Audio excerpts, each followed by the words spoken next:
Dans cette vidéo, nous allons montrer qu'un tiers n'est pas décimal. Donc déjà, qu'est-ce que c'est qu'un nombre décimal?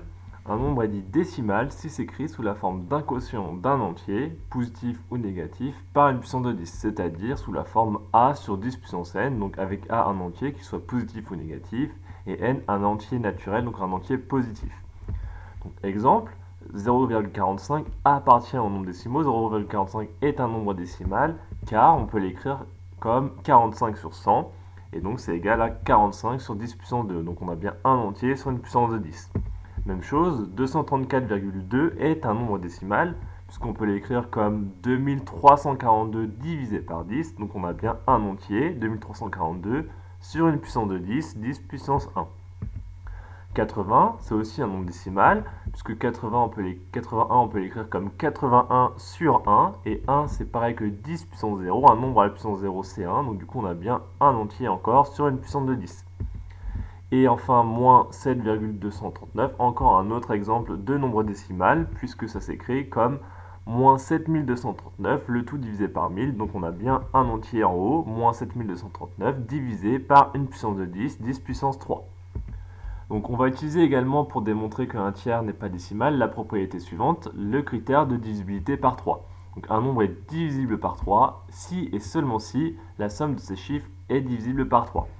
Par exemple, 36 est divisible par 3, puisque en additionnant ces deux chiffres, 3 et 6, on obtient 9, qui est divisible par 3. 9 est bien dans la table de 3.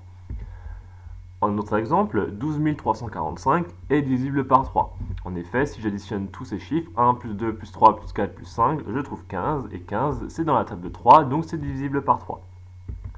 22, lui par contre, n'est pas divisible par 3, puisque quand j'additionne ces chiffres, 2 plus 2 ça donne 4, et 4 n'est pas divisible par 3. Du coup, 22 ne peut pas être divisible par 3.